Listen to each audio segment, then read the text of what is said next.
All right, welcome to week 12 practice problems. First question says, what is the measure in degrees of an exterior angle of a 24-sided regular polygon? Okay, so we're talking about an exterior angle here of a 24-sided polygon. So we know that n is equal to 24. That's the number of sides in the polygon. So we know we could find the exterior angle measurement. That's the easy formula. It's just 360 divided by n. So 360 divided by 24 is going to equal 15. So 15 is our answer choice. Now remember, we could do this the longer way if we remember to find the sum of the interior angles. Okay, that's where we do n minus 2 times 180. And then that would give us 24 minus 2, that's 22 times 180. Okay, so that's 1800 and 1800 and 180.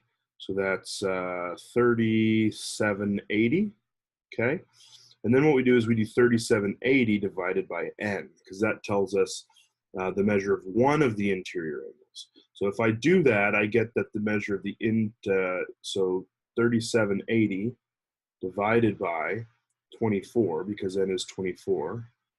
Okay, that's going to give us 165 degrees.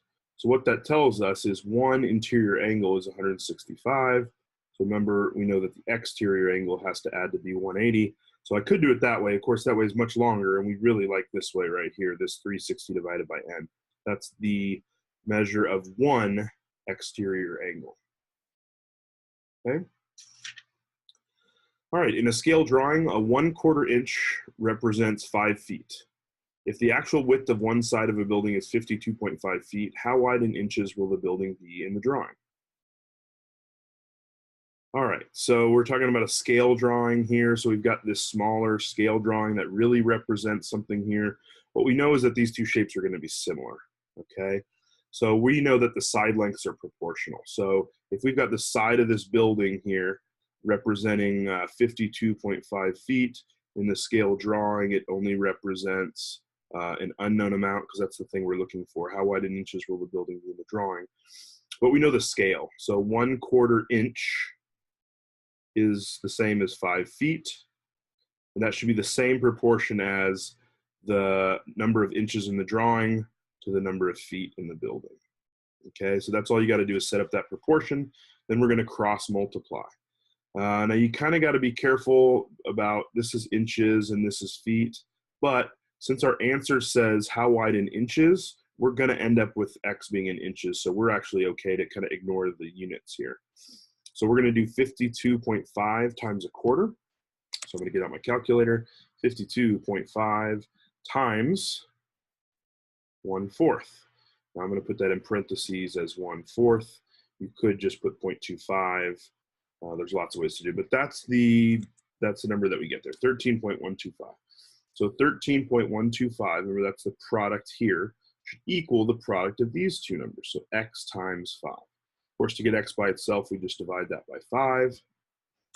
All right, we divide that by 5, and we get 2.625.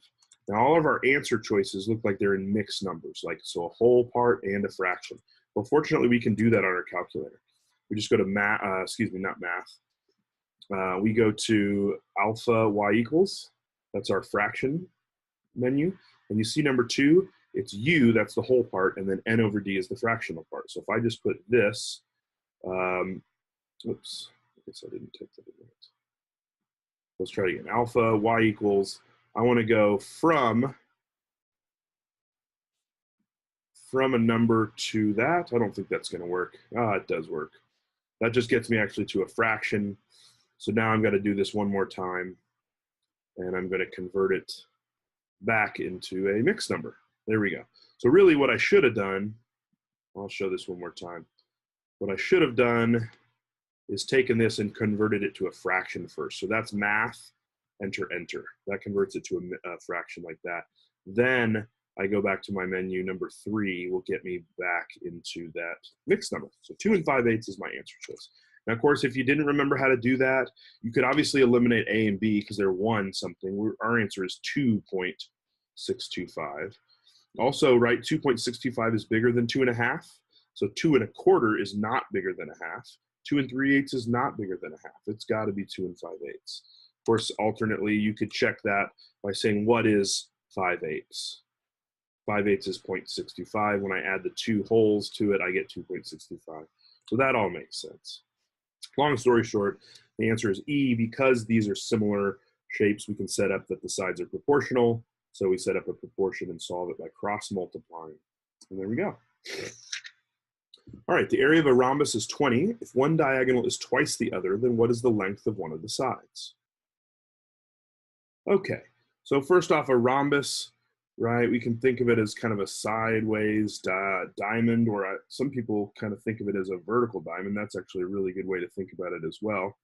And if we do think of it that way, we have these diagonals here, right? We're talking about the diagonals.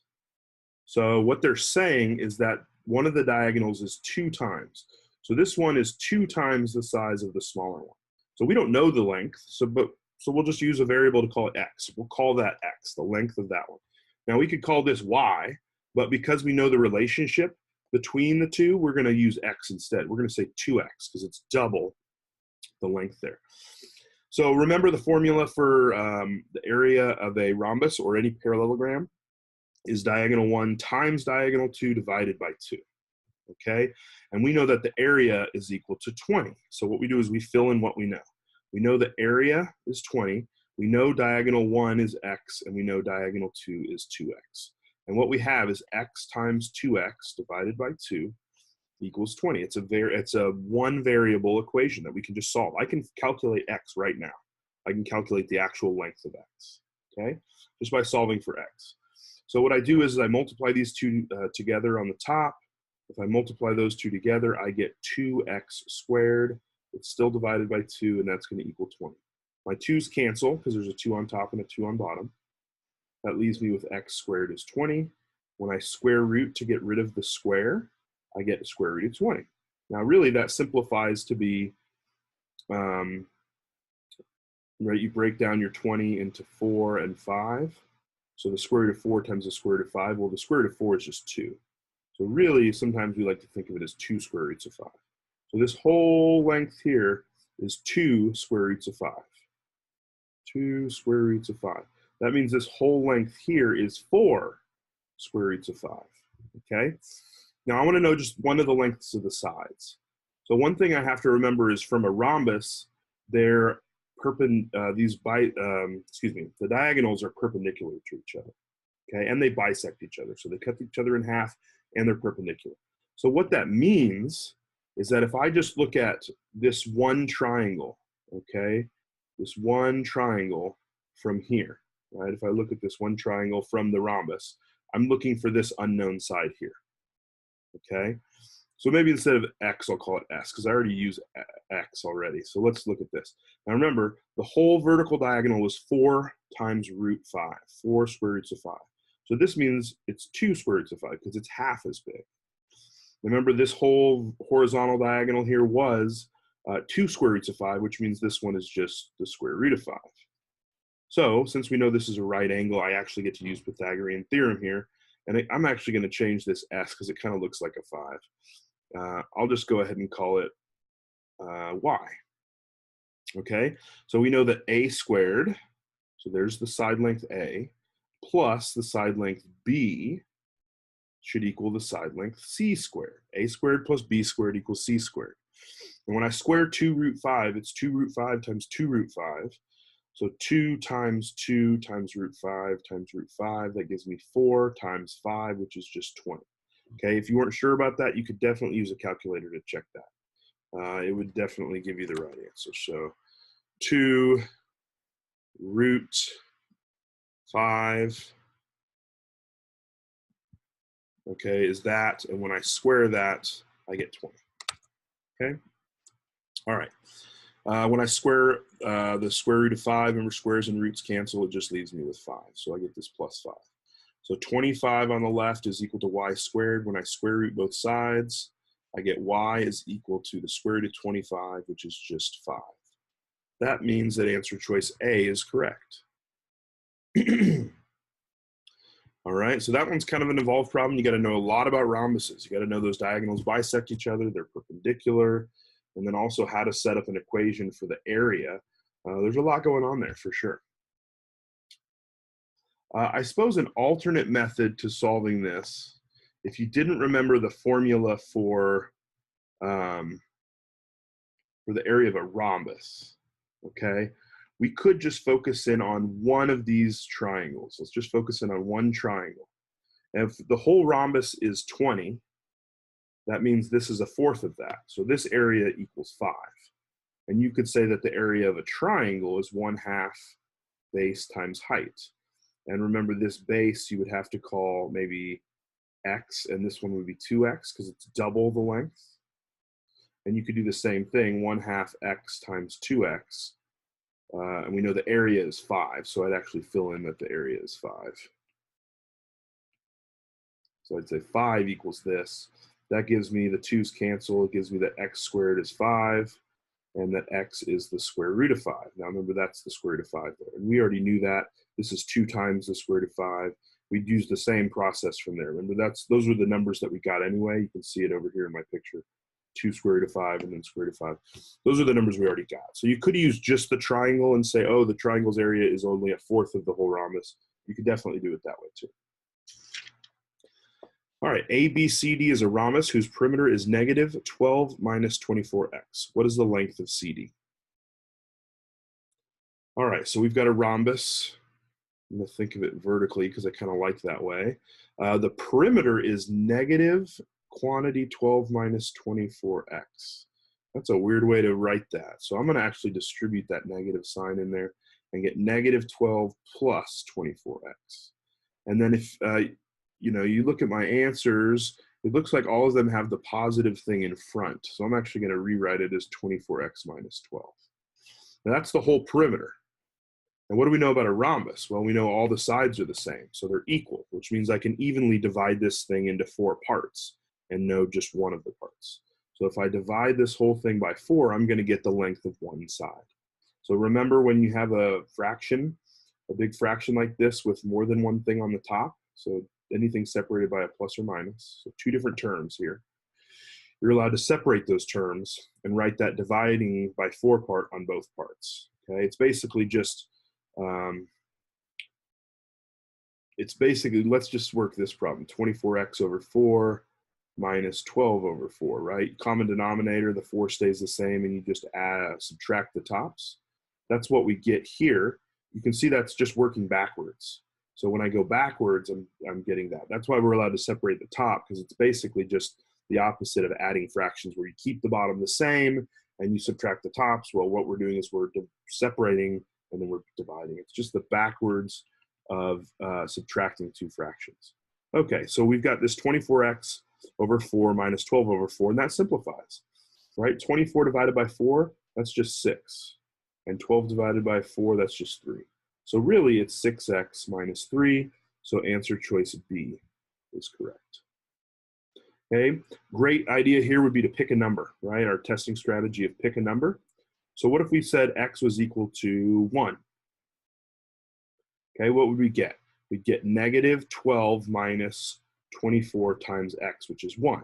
So negative 12 minus 24. So 12 minus 24 is negative 12. And then when it's negative out front, it becomes positive 12. So the perimeter should be 12 if x was equal to 1.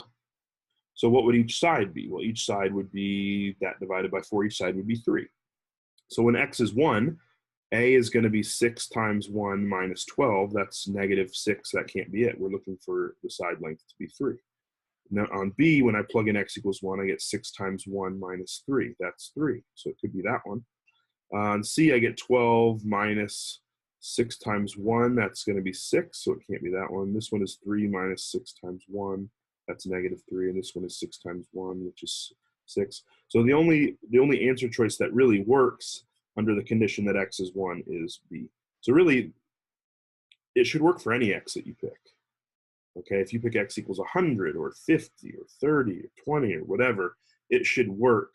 So you're allowed to pick a number and see which one, if you can eliminate choices. That's a really good testing strategy. All right, in the figure below, a regular polygon with n sides inscribed in a circle. What is the measure of the angle ABZ in terms of n? Okay, so this is kind of a weird problem. We don't know how many sides it has, but we know it has n sides, so we'll just use n. And you can see all my answers have n's in them, so we're just being really general here. We're not picking a specific number for n. But where is ABZ? That's ultimately the question they're asking, right? Where is ABZ? ABZ is this angle right here, okay? Now, what is that angle? Looks like it's half of an interior angle, right? If I looked over here at this other part, and I combine those two together, I'd have an interior angle, right? I mean, that's what we call this right here. We call this an interior angle, and that's what it kind of looks like. So basically, it has something to do with interior angles. Well, what's the sum of the interior angles? Okay, what is the sum? Well, the sum is n minus 2 times 180. Okay, but remember, this is just one of those angles. So that means we want to find just one of those angles. So we divide it between the number of angles that there are, which is the same as the number of sides. That's why we're going to divide by n. That's the measure of one interior angle. Now also, we recognize that it should be half of this, because really ABZ is half of an interior angle. So we want to divide this by 2 when we get done. Okay, so first let's see what this part in the parentheses is. If I distribute that 180, I get 180 times n minus 360, and that's all divided by n. Okay, same thing as in the last problem, how we separated the tops. We're going to say that's 180 n divided by n minus 360 divided by n. The n's cancel here, and they leave me with 180 minus 360 over n. Now remember, that's the measure of this one interior angle in terms of n. We want half of that. So what I'm going to do is I'm going to go through and divide everything by 2. 180 divided by 2 is 90. 360 over n divided by 2, it's kind of weird, but you're thinking of it as a fraction, so you're going to multiply by the reciprocal. Okay, you flip it over and multiply. That's how we divide a whole number into a fraction. So really you get 360. So this is a minus sign because there's a minus sign here. Minus 360 over 2n. Okay, now remember 360 has a multiple of 2. It's 180 times 2. So that means there's a 2 on top and a 2 on bottom. Leaves me with 90 minus 180 over n. So we get answer choice C. Now this would have been another great choice where we could have picked a number for n. Okay, so what if n was 10-sided? Okay, well then half of this interior angle, we would have calculated the one interior angle to be n minus 2 times 180, which was 8, right? 10 minus 2 is 8.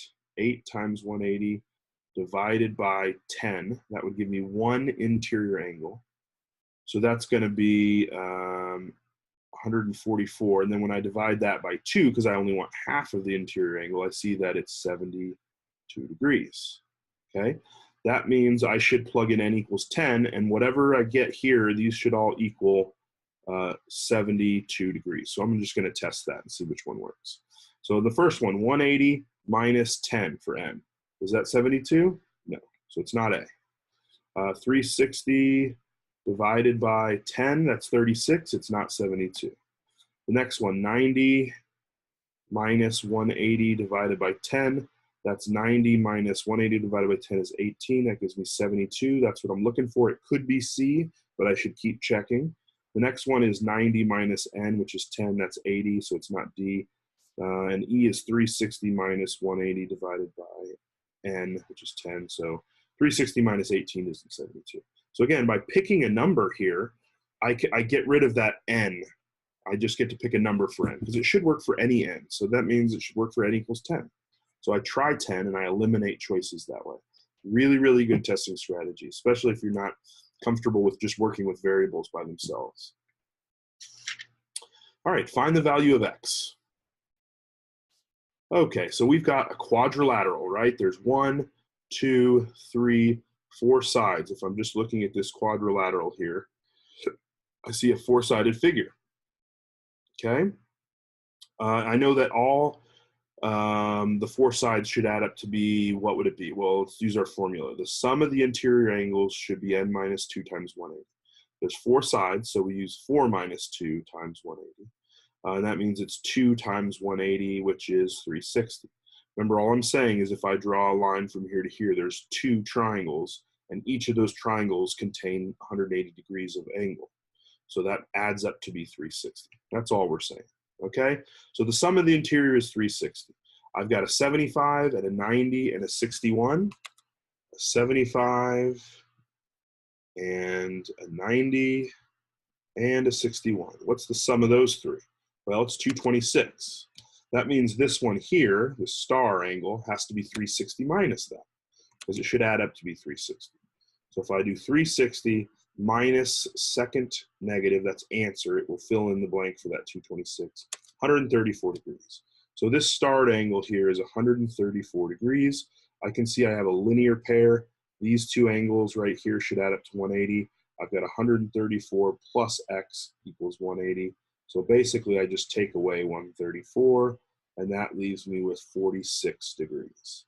So answer choice C is correct. Okay?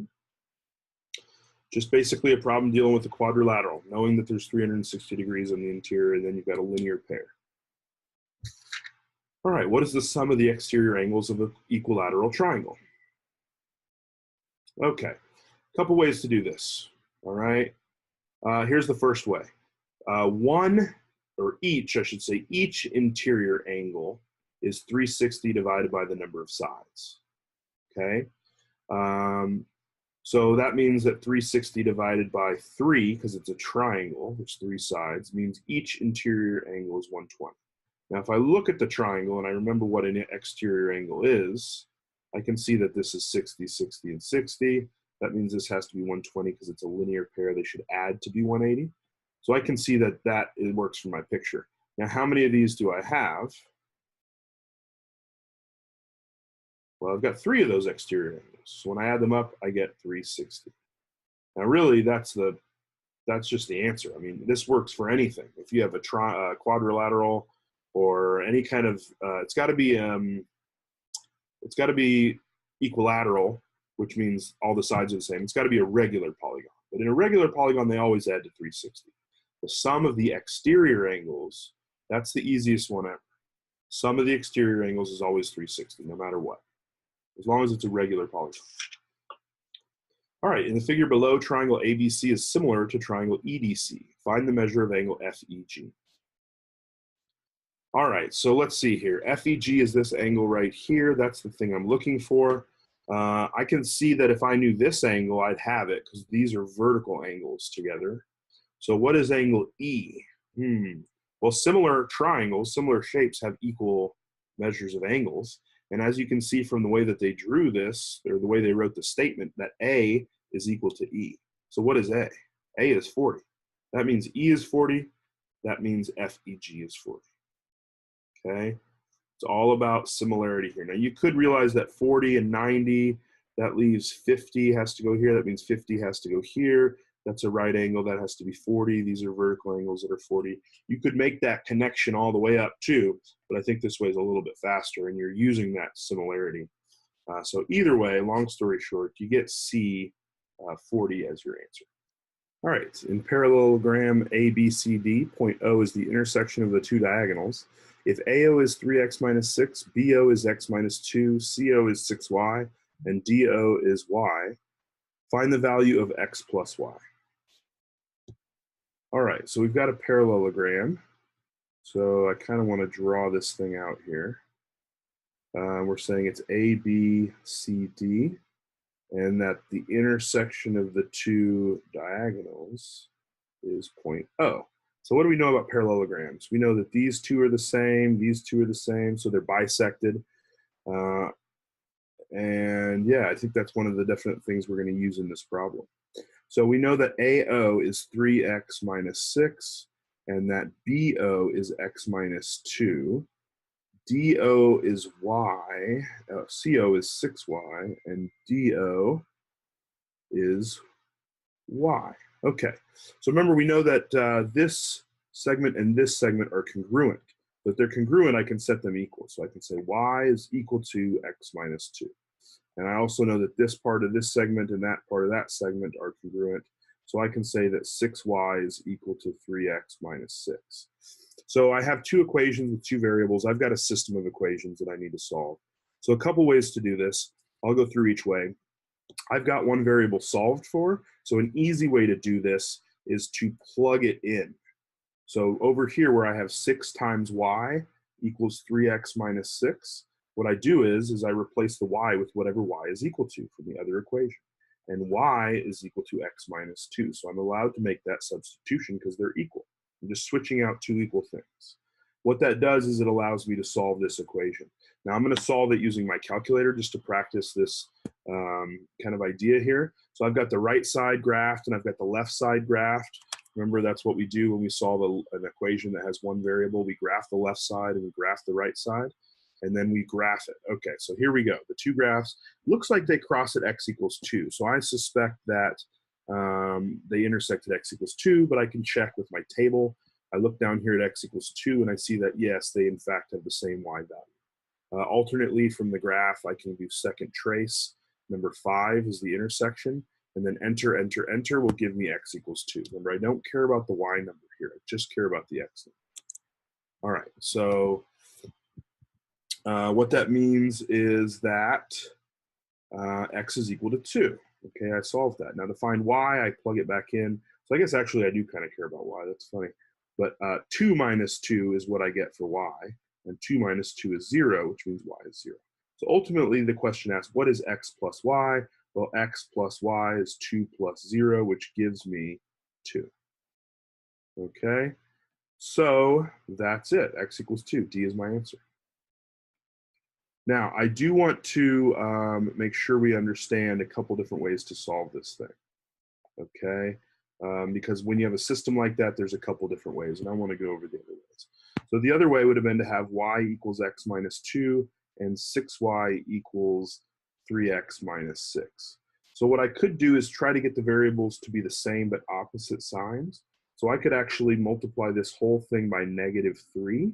And what that does is makes negative 3y equals negative 3x plus 6, right? I distribute it to all parts. And then when I line that up over here, look at the x values. See how the x values are the same number, but they're opposite signs? But what happens is when I add these two equations together, I get 6 minus 3y, that's 3y, equals 0x, and then negative 6 plus 6 is 0. I get 3y equals 0. So I divide out the y, and I get that y is equal to 0. And then I go back and plug that into either of these equations to find out what the x number was. And I would have gotten x equals 2 when I did that. But I still get that 2 and the 0, just a different way to do it, okay? Now remember, the third way that we solve equations like this is we graph them. So I've got this y equals x minus 2, and then I've got 6y equals 3x minus 6. What I can do is solve for y, okay? So y is equal to 1/2 x minus 1. Y equals stuff, y equals stuff. Once you solve for y, you can plug it into your graphing calculator, okay? Now this is actually going to give me the x and the y solution at the same time. So I'm going to do x minus 2 for my first equation, and then 1/2, so I'll just do 0.5, x, oops, x minus 1. And when I graph these, I find the intersection. Second trace, number 5, enter, enter, enter, 2, 0. So 2, 0 is the intersection of these two lines. That is the x and y solution. Okay, so of course the value of x plus y would still be 2. We add them together. All right, a regular pentagon has side length of 10 units. What's the area in square units of the pentagon? Round your answer to the nearest whole number. All right, so we've got a regular pentagon. So that's 5 sides. Kind of tough to draw, but we see that the side lengths are all 10. Remember, regular means they're all the same. So basically what we can do to find the area is find the area of this little triangle here, okay? Now if we look, there's gonna end up being 5 of those triangles, so this would be an easy strategy. So what we can do is say, okay, within this triangle, I've got a right triangle here, where I know that this side length here is 5. because it's half of the side length.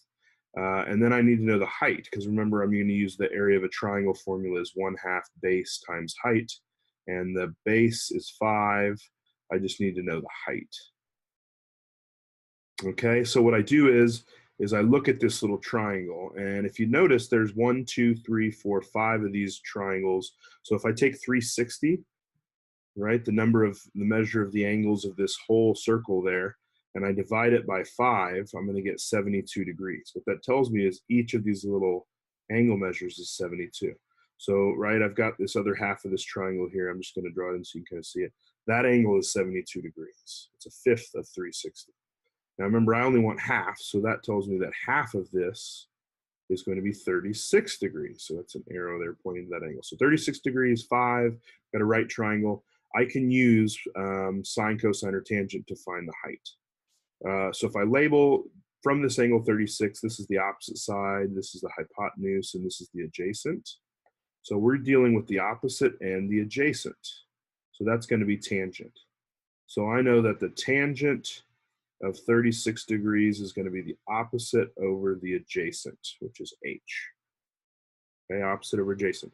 So remember, I can switch these two around if you remember correctly. So the tangent of 30, excuse me, so h is equal to 5 over the tangent of 36. So that's going to be the height, 5 over tangent of 36. So what I do is I just plug that in here. So I'm going to do 1/2 times 5 times 5 over tangent of 36 on my calculator. Okay, so here's my calculator. I do 1/2, so 0.5 times 5 times 5 over tan 36. I might want to use some parentheses here, or in fact, let's see what I get. I get 17.2. So yeah, that seems like it's right. Now remember, that's just this little triangle here. That's just this triangle here. Actually, no, in fact, what I just found is this triangle here, because I used the base of 5. Okay, so I need to double this to find this big triangle here. All right, this one that I'm circling in, that's the area of double that. So what I want to do is I want to take this and multiply it by 2. And that gives me that bigger, medium size, whatever you want to call it, triangle here. Since I know there's 5 in total, I'm going to then multiply this by 5, and that's going to give me the total area of the pentagon. Okay, so 172 rounded to the nearest whole number, that number is going to be 172. So answer choice E is correct. So again, right, if I found the height here, I use 1/2 base times height. That tells me the size of that triangle. Double it to get the big triangle, and then multiply by 5 because there's 5 of those pieces. Alternately, remember, there is this formula 1/2 AP, where A is the apothem, which actually is the same H that I found here. And then P is the perimeter. The perimeter is the distance all the way around. That's 50. So really, I could do 1/2, and this is 5 over tan 36 times 50. It's going to give me the same thing. So 172. All right, but that way you can see it's like basically using trig or Pythagorean theorem or whatever to find the height of a right triangle. But notice the original triangle that we had was not a right triangle, right? This thing in here was not a right triangle. So we had to cut it in half to make it a right triangle. That's when we can use sine, cosine, tangent, or Pythagorean theorem. So that's one reason that we would break that in half like that. Okay? All right. What is the sum of the interior angles of a 42gon? A 42gon is a polynomial with 42 sides. All right, so the sum of the interior angles. So sum of the interior angles, that's our easy formula that we've talked about a whole bunch. N minus 2 times 180. Well, what is N? N is 42 because we have a 42-sided polygon. So 42 minus 2 times 180. That's basically just 40 times 180.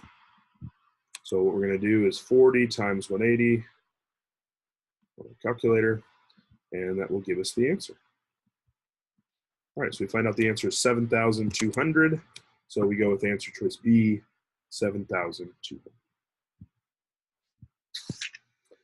All right, EFGH is a parallelogram. Which of the following are true? FG equals EA, angle X is greater than angle Y, X plus Y is equal to 180.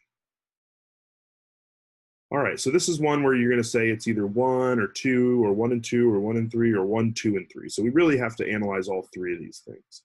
So let's look at this. Parallelograms, what do we know? Well, we know that opposite sides are parallel. So this is parallel to this, and this is parallel to this. Also, opposite sides are congruent. So this is the same length as this. This is the same length as this. Also, this angle should be the same as this opposite angle, and this should be 105 because it's the same as this 105 here. That's basically all we know about parallelograms. Okay, so first off, it says FG is equal to EA. So FG is the length of this side here, and it's saying, is it equal to this side here? Well, I know it's equal to this side on the left. I know FG is equal to EH, but the question is EH equal to EA? Well, if you look at this, this is X, whatever X is, and this is X. That tells me those are the same value, which tells me it's an isosceles triangle. So yes, in fact, these two are the same. So yes, I'm going to check mark number 1 because FG and EA are the same. Then it says, is angle X greater than angle Y? Well, first of all, if I take an angle like this and I keep these 2 points and I stretch it down further and stretch it down further, that angle is going to shrink. So yeah, I think if I pull it back, it's going to shrink. But also, just pretend X was something like 60. That'd make this 120. Could angle Y be anything bigger than 60? Well, it can't be 60 because it adds to 180, and you have to have this third angle in there, which has to have some number. So this is less than 60, just based off of that. Well, if X is 60 and Y is less than 60, you can see that X is bigger than Y. So we're going to say, yeah, number 2 works as well. And then does X and Y add to be 180? No, because if X was 60, this would be 120. Y has to be less than 120. So it doesn't have enough to add to be 180. So we're going to say number 3 does not work. So we want answer choices 1 and 2 only. So answer choice C is correct. All right, a shadow cast by a tree measures 35 feet long. The shadow of a person standing near the tree is 7 feet long. If the person is 5 feet 6 inches tall, how tall is the tree?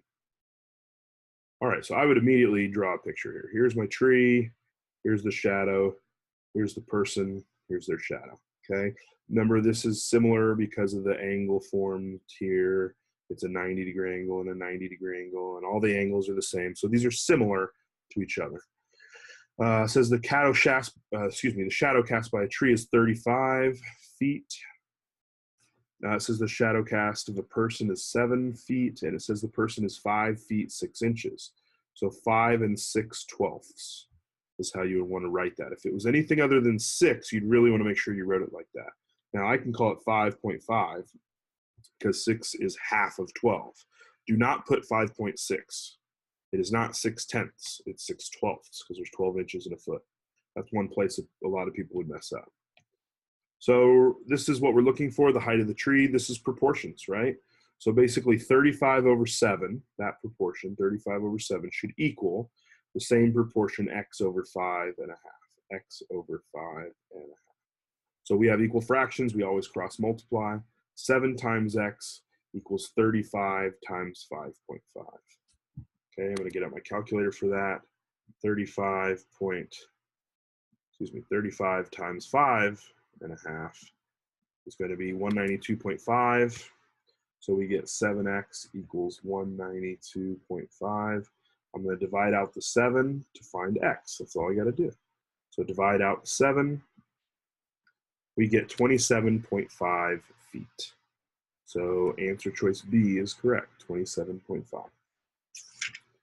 All right, if triangle ABC is similar to triangle DEF and both triangles are right triangles, find the length of side BC. All right, so we are looking for this side length right here. I'm actually going to use a different letter.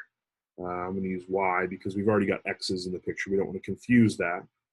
So first of all, these are similar. So that means A and D, the angles A and D are the same. Angles B and E and C and F, right? I'm just looking at the way that they've paired those. Those have to be the same. But also the side length. So what do we know? We know AC is 9. Well, AC is the first and last, so it should be the same as D and F. So the ratio of AC over DF should equal. And then what we can do is we can I'll just use a different color here. We know that AB, the first two letters, should be the same as DE. So AB over DE should have the same ratio. And then also BC and EF should equal BC over EF. These should all be the same. So that's basically where I get my formula from. Now, what do we know?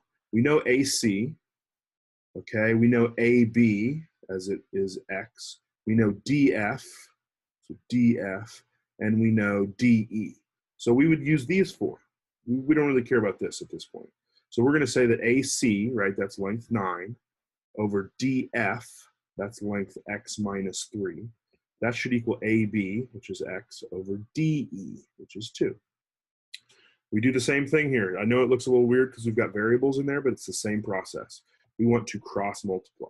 9 times 2 is 18. That should equal X times X minus 3. Now, since X minus 3 is a group, I need to put it in parentheses. So I'll end up distributing here and getting X squared minus 3X. That's going to equal 18. Now, this is quadratic. You could get everything on one side and factor it and solve and do all those things. But I'm just going to remind you that what we can do here is graph the left side, 18, graph the right side, X squared minus 3X. You can always solve equations using our graphing calculator. So hit the graph. There's the first one. The second one you don't see because it's way up here, but it doesn't matter. Second, calculate. Number 5.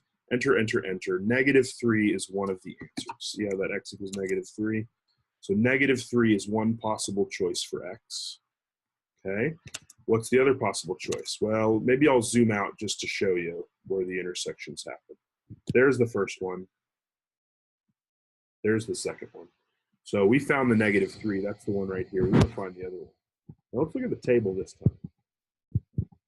If we look at the table, see at -3 how it's 18 and 18.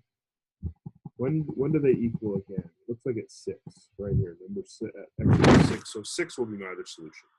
Again, you could do second, calculate. Number 5, enter, enter, and then get closer to the 6 and hit enter, and it will work as well. It shows that X equals 6. So those are my two choices. Now I don't have two different answers here.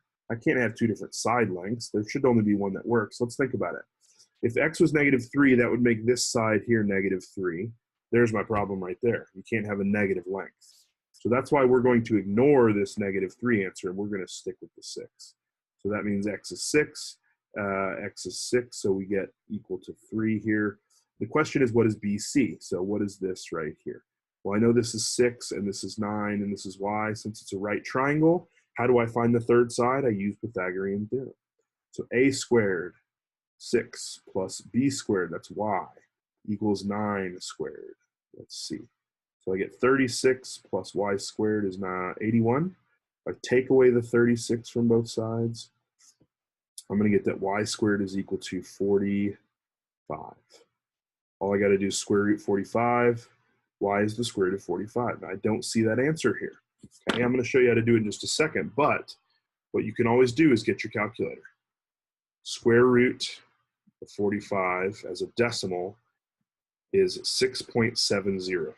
Okay, so let's go back here. 6.70. Could it be A? No, A is 3. 3 is not 6.70. Could it be E? No, E is 6. Could it be D? No. It's got to be one of these two. 3 root 5 or 3 root 7. So let's check it out on our calculator. Let's try 3 root 7 first. 3 times the square root of 7 is not the answer. It's got to be the other one. Let's just double check. 3 times root 5 is the same thing as square root of 45. So that's our answer. Now remember, what you could do is break it down into 5 times 9. 5 is prime, but 9 breaks down into 3 times 3. So what it means is the square root of 45 is just the square root of 3 times the square root of 3 times the square root of 5. 2 square roots combine to make a whole number, and then you've got your square root of 5 left over. So answer choice B is correct. All right, the sum of the interior angles of a certain polygon is 4,320. How many sides does that polygon have? All right, so we know the sum of the interior is equal to n minus 2 times 180. We use this thing a whole bunch, where n is the number of sides, and that's the sum. We don't know the number of sides. We're actually being asked to find the number of sides, but we do know the sum. So we replace what we know in the formula, and we solve for the one thing that we don't know. Okay, we got to solve for this. Now you could distribute the 180, right? But I think it's a little faster just to divide it out. Since it's being multiplied, you can just divide it away. So I get out my calculator and I realize that 4,320 divided by 180 gives me 24, okay? So that means that 24 is the same thing as n minus 2. So what number works? 26 works, right? If we add 2 to both sides, we get that n is equal to 26. So 26 is the number of sides of this polygon that has a sum of 4,320. The answer choice B is correct. All right, triangle JKL is similar to triangle PQR. If angle J measures 35 degrees, angle Q measures 75, find the measure of angle L. All right, so we got JKL and we've got PQR, and I said that they are congruent to each other, which means that these angles are the same, these angles are the same, and these angles are the same, okay? The order in which they put those means something. So if J is 35, what does it mean about P? Well, P is also 35. Q is 75. What does that mean about K? It means it's also 75. So if we're looking for L, we just need to know what the last side is, angle, excuse me. So it's 35 plus 75, that's 110. And we know that it should add up to be 180. So we take it away from 180, we get 70 degrees, angle C. All right, two polygons are similar to each other. If the ratio of the lengths of their corresponding sides is 1 to root 3, and the area of the smaller polygon is 50 inches squared, what's the area of the larger polygon? All right, so it says the ratio of their side lengths are 1 to root 3. Remember, that's the ratio of their sides. So what does that mean the ratio of their areas is going to be? Well, it's going to be 1 squared to root 3 squared. And if, just for practice sake, volume would be 1 cubed root 3 cubed. But we really want to focus in on area because it's talking about area. So what is 1 squared to root 3 squared? 1 squared is 1. Root 3 squared is just 3. So that's the ratio of the volume of the area. And we know the smaller one is really just 50. So 50 to what? Well, notice that there's a scale factor. I multiplied by 50. I should multiply by 50 here. Or you could set up proportions, because that's what this really is saying. Cross multiply, you get 150 equals x. So 150 is what you should get here. And you multiply by 50 and you multiply by 50, you get 150. So 150 square inches is your answer. Okay. All right, ABCD is a quadrilateral where AB is congruent to CD and BC is parallel to AD. Which of the following must be true? All right, so a couple things. They want you to maybe fall into the trap of thinking very narrow-mindedly, okay, where this is ABCD. So AB is congruent to CD. That looks like that's the case. And right here, BC and AD are parallel, right? They want you to focus in on that. I think it's a parallelogram. That's not the only shape that works, though. You got to think about maybe a trapezoid. AB, CD. AB and CD are the same, and BC is parallel to AD. See how these both could be the answer? That's tough to really reason through why that works, but you just got to think of all the possible quadrilaterals that we talked about, okay? I mean, I suppose you could have a rectangle as well, because those are the same and these are parallel.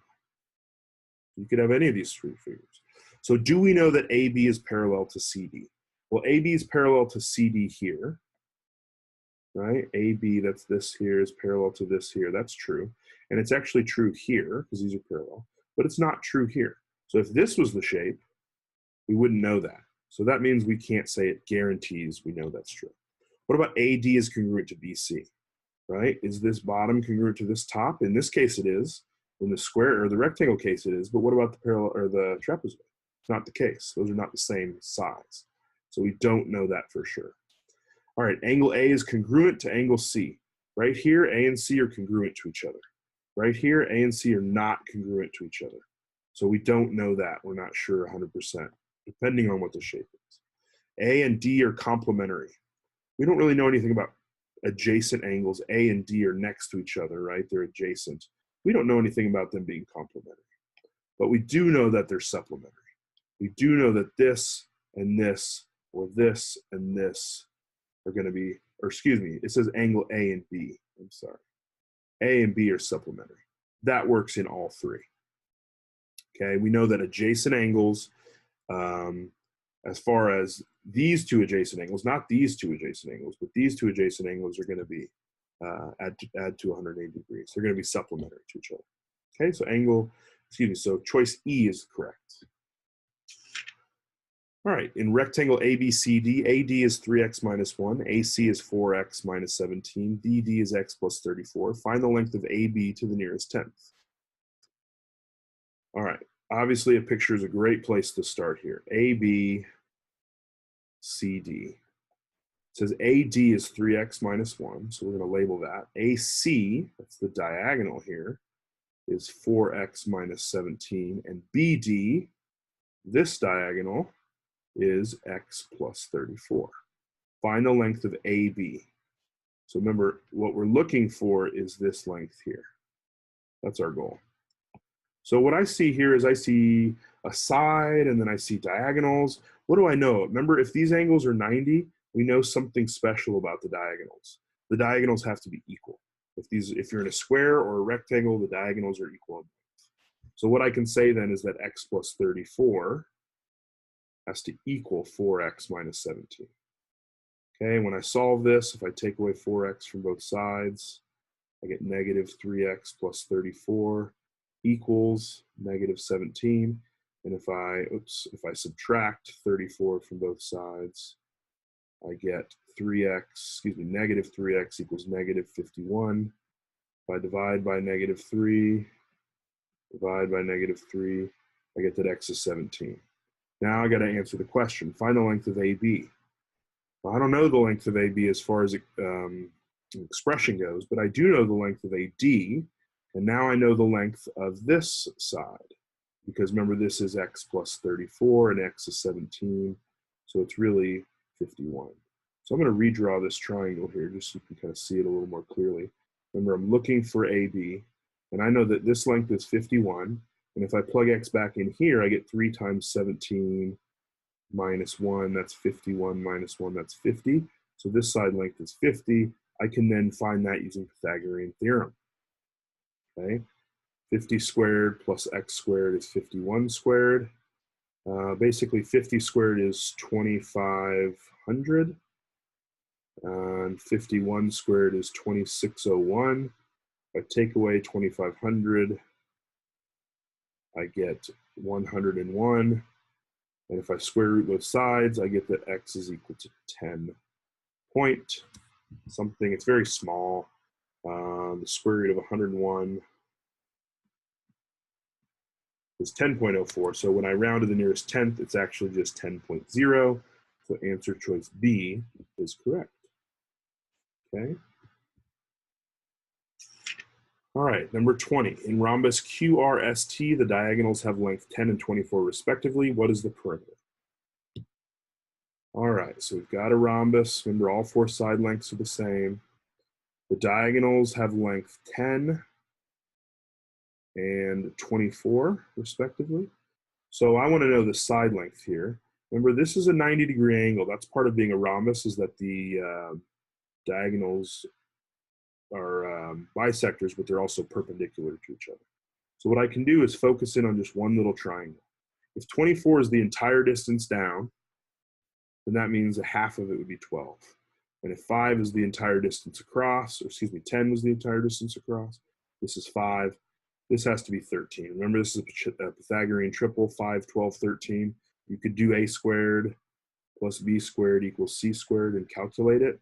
Again, this is just too much work. If it's an easy Pythagorean triple, we should know it. We get that x is 13 by doing that. There's the work if you need to see it. But it says, what's the perimeter? Well, this is 13. This should also be 13. They're all 13. So when I add up the total distance around the outside, I get C, 52 as your answer. All right. All right. Appreciate you guys being here. Look forward to seeing you next week.